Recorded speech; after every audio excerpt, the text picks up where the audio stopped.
My grandfather was always kind of a dick. I know that's probably not the most kosher thing to say about a close family member, but I think most people who knew him, including him, would agree. He was a stone-faced man, never showed much emotion, and always had a fuse about as short as the balding gray hair atop his scalp. He wore a seemingly perpetual scowl upon his face and a narrowed brow that seemed to sneer with that get the hell off my lawn energy that only a proud boomer could properly muster. I remember one summer my family went out to visit him and my grandma, only for him to chastise my older sister for gaining a bit of weight. It, of course, made her cry and quickly devolved into a huge family drama that may never have been fully resolved. In stark contrast, my grandma was the most loving and kind person I've ever known. So, when she passed a few years ago, it really struck my whole family hard. The funeral was a sordid affair with my grandfather remaining distant the entire time and not bothering to say a word on her behalf. The rest of the family gave eulogies and tried commemorating her the best we could, but Grandpa seemed not to notice or care either way. Once the ceremony concluded, most of the guests dispersed from the church. As the attendees thinned, I found myself alone in the pews. Grandpa was seated up at the front, and although I didn't necessarily want to talk with him, I felt as though I should. "Hey, Grandpa, I'm really sorry for your loss." He turned to me, a look of spite etched upon his face. He seemed to take note of my expression and his faltered into a sigh. "Thanks, buddy. Tough day for all of us." He dabbed his forehead with a handkerchief and swallowed hard. In that moment, I saw my grandfather in a way I never had before. He was broken and vulnerable, newly alone in the world, and clearly struggling to come to terms with it. I felt for him, and although we've never had the best relationship, I very much wanted to try and be there for him. Grandpa rose from his seat and approached the casket. He put a hand down upon it, speaking softly under his breath. "Don't worry, darlin', I'm right behind you." Grandpa and I talked a bit more, and eventually I decided he could use some company for the night. Although he was off-putting as a person, he was family. There was also something I always found interesting about him. There was something about him that always enthralled me. Despite his cold exterior, I knew there was more to him than just mean for mean's sake. Either way, no one should have to mourn alone, and so I decided to join him for dinner.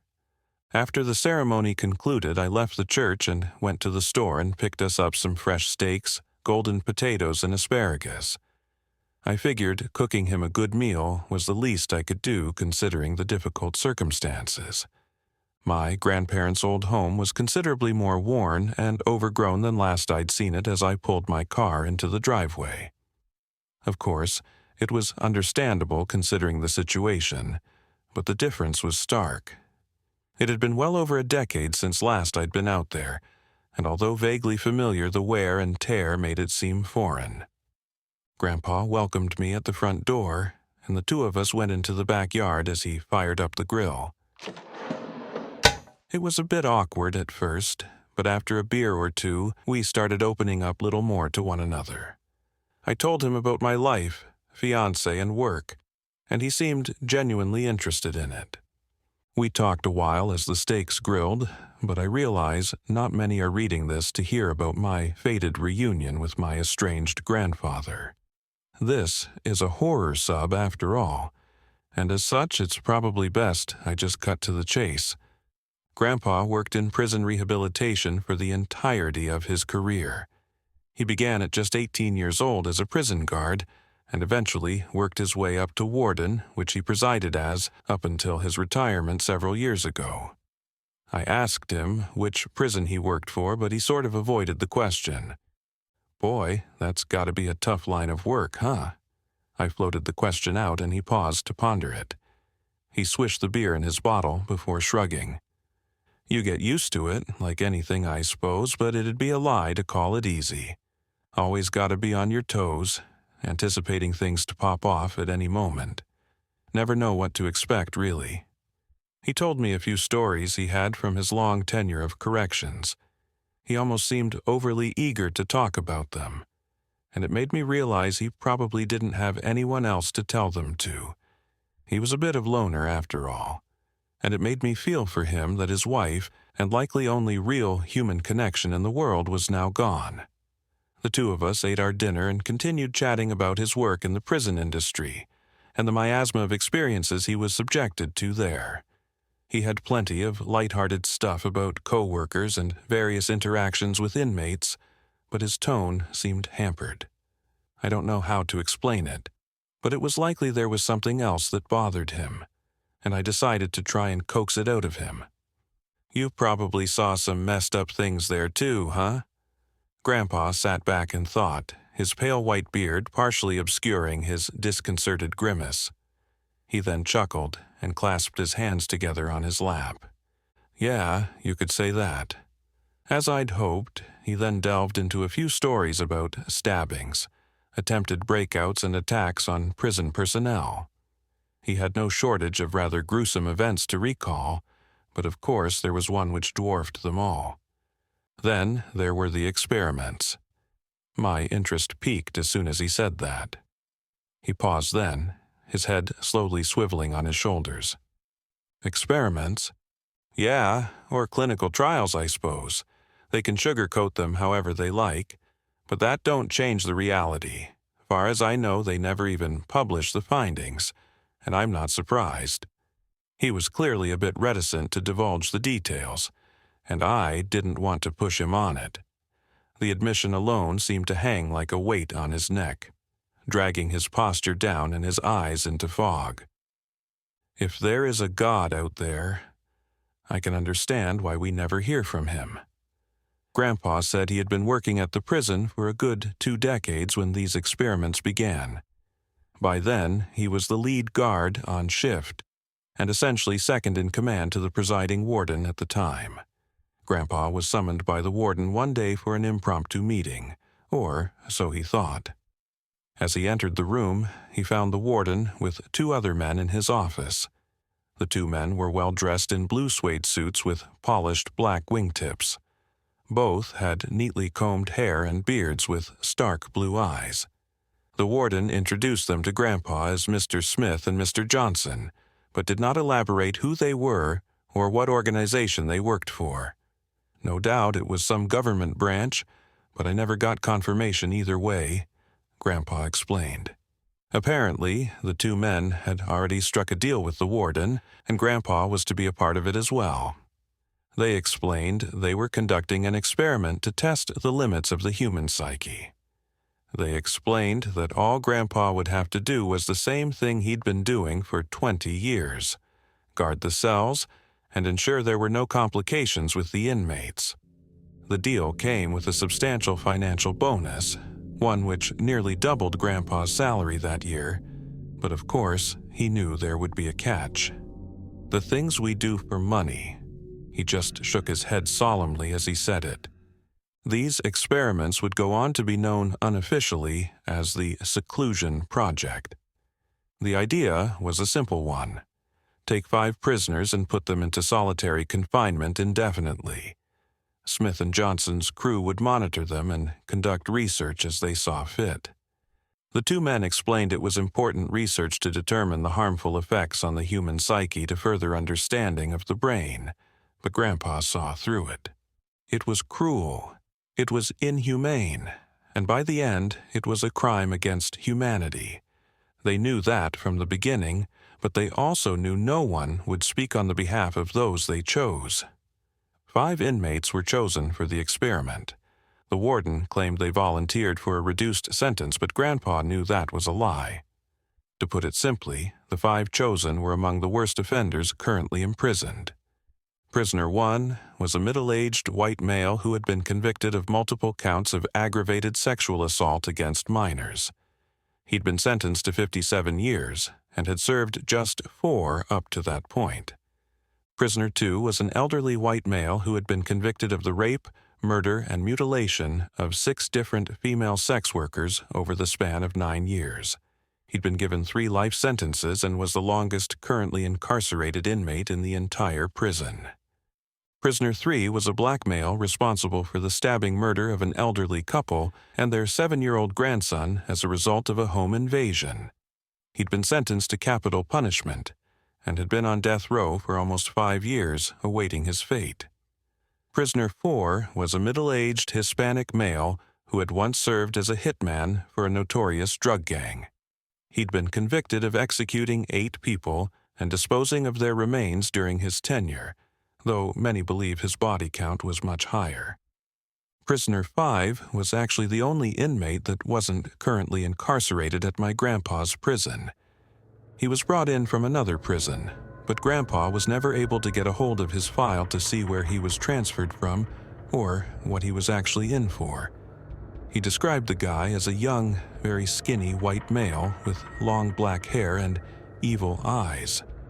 Grandpa said he locked eyes with the guy once, and only once, viscerally rattled by the experience.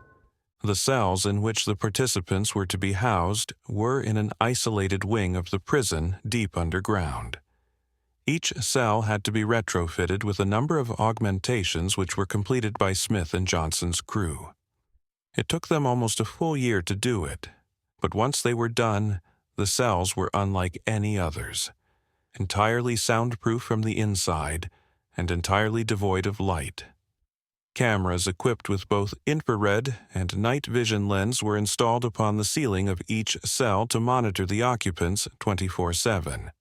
Finally, the renovations were completed, and the cells were ready to fulfill their grim purpose. One by one, Grandpa and his team escorted the men into each of the cells. Most went quietly without a word spoken. Grandpa theorized that the men were given promises of commuting their sentences which helped ensure their compliance, but this was never confirmed. Inmate 3 talked non-stop throughout the trek to the cell, asking all manner of questions about a variety of things. Grandpa and his men just remained silent. Inmate 5 was mostly silent during the transport as well, his long dark hair covering his face the entire way. At several points, Grandpa swore he heard the guy giggle under his breath. He said it sounded like a kid's laugh, and that obviously didn't make him feel any better. The guy went into his cell without protest, and as his door shut, the trials had officially begun. All the lights in the block were extinguished, and the outer soundproof doors were shut. Each cell was separated far from one another to prevent the inmates from being able to communicate verbally. From there, all the supervising team had to do was wait and watch. Grandpa simply went back to his duties then, checking in periodically on Smith and Johnson's team, but never venturing into the cell block. The inmates were to have no contact with the outside world whatsoever, and no exposure to light of any kind. Small slots in the walls were used to distribute food and water, and the inmates were well fed with good hearty meals, unlike the majority of the other inmates in the prison. Grandpa continually emphasized how uncomfortable he was with the whole thing, even from the get-go. "Why didn't you say anything?" I bit my tongue as the words left my lips, worried I would offend him. Grandpa just sighed, his shoulders slumped as his lips pursed. It's hard to speak on behalf of those you detest, even if you know they are being wronged. There was a profound truth to his words, and it made me take pause as he added another thought. It's not an acceptable excuse, but... He just trailed off there, shaking his head and sighing. After just a few days of seclusion, the inmates were already struggling quite a lot. Inmate 2 had been crying periodically, while 3 showed signs of severe paranoia. The other 3 remained mostly silent. 5 was the most unnerving, however, sitting almost entirely motionless for the entire day aside from sleeping. 4 tried to keep himself busy doing calisthenics like push-ups and sit-ups, while 1 mostly just laid around in various positions, slipping in and out of consciousness. On the eve of day 5, Inmate 2 had slammed his head into the side of the cell and began bleeding from his nose and mouth. After the impact, he fell and convulsed for several seconds on the ground as blood dripped from him. He fell still, and my grandpa anticipated them conducting a medical intervention, but they never did. They just continued to monitor as inmate 2 was left to his own devices. Later, that same day, an inmate 3 suddenly screamed. He began scrambling around his cell blind, slamming into walls and babbling incoherently. "There's something in here, man. Let me out." He shouted the words as tears poured from his eyes. He continued freaking out for a few more minutes until tiring himself out. He then collapsed onto the ground, panting heavily, staring upward to the top of the cell. He couldn't have seen it, but my grandpa swears he was staring directly into the feed of the camera. Inmate 1 began having conversations with himself, apparently acting as both parties on either side of the conversation. The things he discussed with himself began as asinine, even comical at times, but they quickly took a disturbing turn. He seemingly role-played conversations between a young boy and his father, and the things discussed turned Grandpa's stomach. He wouldn't repeat or even hint at them, but considering why Inmate 1 was imprisoned in the first place, I can probably fill in the blanks. Inmate 1 then broke down, sobbing quietly as he held himself in the fetal position. My grandpa says this was the moment that really made him actually feel something for the inmates and question what the hell he'd signed up for. These men did horrible things, ain't no changing that, but even so, you come to realize how everyone has a story. Were they born monsters, or were they made monsters? I won't pretend to understand how these things work, but what I do understand, from one human being to another, is the suffering of life. Things only got worse from there, and outbursts of screaming and sobbing became commonplace amongst all participants minus Inmate 5. Alone in the silent darkness, they had nothing but their own minds to keep them company, and that company was clearly not bringing much comfort. Inmate 4 would often pantomime holding a gun and seemingly acting out shootouts and conflicts in his cell. His breathing would increase, and he'd be moving and ducking around the cell as though he were trying to avoid getting shot. Inmate 3 would shuffle around his cell, flinching randomly and at times collapsing to the ground as though someone had struck him. Inmate 2's condition had continued to deteriorate. Clearly, his head wound trauma had likely caused brain trauma, and he would regularly suffer seizures and fits of screaming at the top of his lungs. He refused to eat, and the food he was given began to pile up by the cell door. Some of the prison personnel wanted to retrieve him for medical assistance, but Smith and Johnson wouldn't allow it. They were told time and time again that no matter what happens to the inmates, they were not to intervene. By day 9, Inmate 2 was dead. He'd been laying motionless face down for nearly a full day when his passing was finally confirmed. As they rewound the footage to try and determine the time of death, they noticed something odd. As soon as Inmate 2's chest had stopped moving, Inmate 1 suddenly perked up. He then lifted his head and smiled, extending his hand to wave at something as though he were saying goodbye to an old friend. He, of course, had no way of communicating with Inmate 2, nor knowing he had passed. It was a weird event, but it was regarded as a simple coincidence. Inmate 1 continued to deteriorate after that, spending most of his time just sitting catatonic in his cell. Inmates 3 and 4 also continued to show signs of severe delusions and paranoia. Inmate 4 would randomly burst into fits of screaming as though he were threatening a rival before reverting to hysteric sobbing as he begged to be let out of the cell. At one point, he punched the wall full force, shattering his fist into a mangled mess of flesh and bone. Contrary to the rest, Inmate 5 hardly ever made a peep. He would sit motionless in his cell for hours, hiding his face as he seemed to meditate. Every once in a while, he'd look directly into the camera lens, though. Despite not being able to see it, my grandpa said he still gets chills picturing the way the guy smiled and swears something about him was downright evil. Let me ask you a question. Grandpa suddenly interrupted his tale. Behind the smoldering campfire, I spied him staring down at his boots, swirling his whiskey in his glass. His eyes then drifted to me, an almost hesitant aura in his eyes. Is it evil to do evil things to evil people? I thought about it a moment, a cold chill slithering down my spine as I anticipated where this topic was headed. I wish I could say I came up with some profound response, but I didn't and still don't have one. In the end, I just shrugged and took a swig of my lager. Grandpa's expression then shifted, as though he were at a similar stalemate himself. I fear the day the world finds an answer to that question. Eventually, the team conducting the trial brought medical supplies to inmate 4. As soon as the guard slid open the access port at the bottom of the door, inmate 4 lunged for it. "Let me out, man, please. You gotta let me out. I'll do anything." He tried grabbing at the guard through the port, but the guard managed to retreat away. He then slammed his baton on the man's hands until he recoiled back inside. The guard flung the tray of food along with the medical supplies in after him and slid the port shut. Inmate 4 began to sob hysterically, switching between bargaining and yelling threats for nearly half an hour.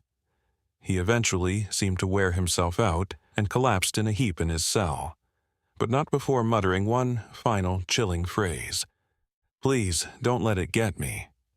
Grandpa ended up working late that night, and just before he clocked out was when it happened. One of the other guards frantically called him to the monitor station.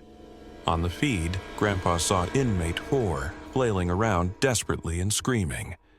He said it seemed like something was attacking him, but of course, there was nothing else in there. By this point, the 2 station guards had already witnessed so many disturbing events that they wanted to intervene and help the guy, but Grandpa overruled them. His chest seemed to deflate as he admitted that, but in the end, all the 3 of them did was watch. Inmate 4 continued to wrestle around for several long minutes until finally falling flat on his back. He then began to grasp for his neck and appeared as though he believed someone was straddling his chest and choking him. He began to gurgle and cough, flailing desperately as his eyes bulged from their sockets. In under a minute, he let out a soft gasp as the strength drained from his body and he fell still, never to move again. Once again, the moment inmate 4 fell still, inmate 1 perked up. Just as before, he then smiled and waved while staring in the direction of inmate 4's cell, despite not knowing where he was housed or even that he was there to begin with. Inmate 5 then suddenly perked up from his fetal position, his neck craned backwards and head angled upwards, but his face seemed entirely devoid of emotion. "Please, don't let it get me." He repeated the final words of inmate 4 in a whisper. He, like inmate 1, had no way of knowing nor hearing inmate 4, and yet somehow repeated the exact same phrase. As the words left his mouth, his lips curled into a wide, almost inhuman smile. Grandpa described it as the look worn only by the most deranged of lunatics. Inmate 5 then erupted into a bellowing laugh which caused everyone in the observatory room to flinch. Grandpa said he was damn near scream-laughing at the top of his lungs, as his eyes seemed to bulge out of their sockets. After a good full minute, he finally seemed to quiet as his calamitous laugh quieted to a hushed giggle. "Please, don't let it get me." He then turned and once again glared directly into the hidden camera lens in his cell. Grandpa described that moment as feeling like he was staring into the eyes of the devil himself. He'd seen enough for that night, but before leaving, Smith caught up with Grandpa as he was about to head out. He first made casual conversation with him, before asking him a series of strange questions. "You ever see anything weird around here? How are you sleeping lately? You guys get a lot of inspections in this facility?" Grandpa didn't say much in response, just shrugging off most of the questions. Smith tried to coat his inquiries in a nonchalant manner, but Grandpa knew better. There was no way of hiding the dread which dripped from his every word. for Grandpa felt it too. The following morning, Grandpa got a call as he was preparing himself for his shift. The call was from a frantic coworker telling him they needed him there as soon as possible, but didn't clarify what had happened. Grandpa arrived at the prison not long after and was quickly ushered into the camera room. There, he noticed that inmate 5's cell was suddenly empty. Grandpa asked where inmate 5 was, and the solemn guards just guided his attention to the monitors. They replayed the recording from the previous night at just before 3 a.m. Grandpa watched mystified as 1 second inmate 5 was seen sitting idle before suddenly just vanishing. There was no split in the feed, no movement of any kind. Just 1 second he was there, and the next he was gone. Grandpa stared at the other 2 guards, but neither of them had any explanation for what had just happened. One of them suggested going into the cell to check it out firsthand, but none of them were eager to do that. Instead, they waited around spitballing theories until Johnson and Smith arrived along with the warden. Grandpa then informed them what had happened and showed them the video from inmate 5's cell the previous night. Grandpa said that was the first and only time he ever saw any emotion on their faces, and their reaction clearly conveyed their fear. "Lock the prison down now. No one comes in or goes out," Johnson commanded, and the befuddled warden sounded the alarm. Every single prisoner in the entire complex was returned to their cells. Grandpa and the other guards spent the next 12 hours combing every square inch of the prison. Despite their best efforts, not a single trace of inmate 5 was found. The search was eventually extended beyond the prison walls, but once again the attempt proved futile. Eventually, Smith and Johnson ventured in to search the seclusion cell block themselves. By this point, only inmates 1 and 3 were still alive in their cells.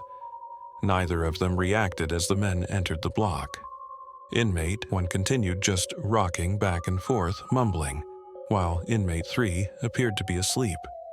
Smith and Johnson were in there for nearly an hour before returning defeated and stupefied. They didn't say much to the others, and by that point, the entire staff was exhausted from the day's events. Grandpa and his crew were dismissed as the night crew took over. Grandpa said he had some of the worst nightmares of his life that night, and barely slept a wink despite being exhausted. When he returned to work the following day, he found the other members of his crew looking much the same. They were all summoned into the meeting room with the warden as they awaited their instructions. The warden then informed them that the experiment had been discontinued. The only surviving members of inmate 1 and 3 were to be returned to general population. Grandpa protested that decision but was overruled. It turns out Grandpa was right to be wary, as neither inmate lasted long when back in the prison. Inmate 3 began behaving like a cornered animal, showing signs of paranoia and aggression. He got in multiple fights with other inmates, until one scuffle ended with him getting his head slammed into a bed. He ended up dying from severe cranial hemorrhage not long after. Inmate 1 was much more composed, but no less traumatized. He just kept to himself, refusing to eat and isolating himself from everyone. After about a week of his self-imposed starvation, Grandpa's team prepared to intervene. They found him dead in his cell the following morning. His body was taken for autopsy, but the coroner could not determine a cause of death. Apparently, the fallout from this event caused the former warden of the prison to step down. My grandfather was named the new warden shortly thereafter, but a lot of the other guards ended up leaving as well. For a while, the management was worried about a potential legal investigation, but as time went on, there was nothing. They never heard from Smith or Johnson again, and in time people forgot, but Grandpa never did. He polished off the remainder of his beer and clasped his hands before him as he concluded his story. The campfire had been reduced to smoldering coals by then, and Grandpa's once serious demeanor appeared suddenly much more crestfallen. We all do things we're not proud of, you know? We all make decisions for what we think is the best option, but sometimes we're wrong. I did it for the money. no denying it, but why did they do it? Smith and Johnson, whatever their real names were. Why did they do it? His gray eyes drifted to me, as though he expected me to answer. More than likely he searched for any answer that could be offered, but I hadn't one to give. Did they ever find him? That prisoner that disappeared? Grandpa's head slowly swiveled side to side as his eyes seemed to deflate. As far as I know, he was never seen again. It was in that moment that I almost found myself skeptical. He'd told his story so well that I very nearly believed it. "You're fucking with me." I called him on it, but his face didn't falter an inch. He slowly turned to me with that cold, ironclad stare that he was renowned for. He didn't need to say anything in his defense, for his expression told me his words were true, and they had haunted him for a lifetime. How does that happen? How does someone just vanish into thin air? Grandpa shrugged at the question and massaged the back of his neck. He thought for a moment, then smirked, but refused to make eye contact. "If you can figure that one out, you let me know." He chuckled to himself, then crossed his arms. "There was one report years ago. This young gal was at home alone one night when someone tried to break into her house. Poor thing was scared stiff, and the description she gave of the man she'd seen seemed to match inmate 5. He met my bewildered stare as I hung on every word. So the cops look around, but can't find anything. Things calm down. Then, about a month later, the same young lady vanishes. Never seen again, never solved." He paused once more, then scoffed as he adjusted his posture. "Course it's impossible, right? All of it is.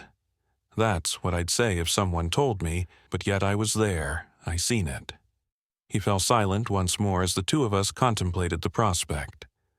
I figured it best to allow him to convey his thoughts, and so I waited until he spoke again. "Maybe it's best we don't know, but there was one detail of that troubling story which really spooked me.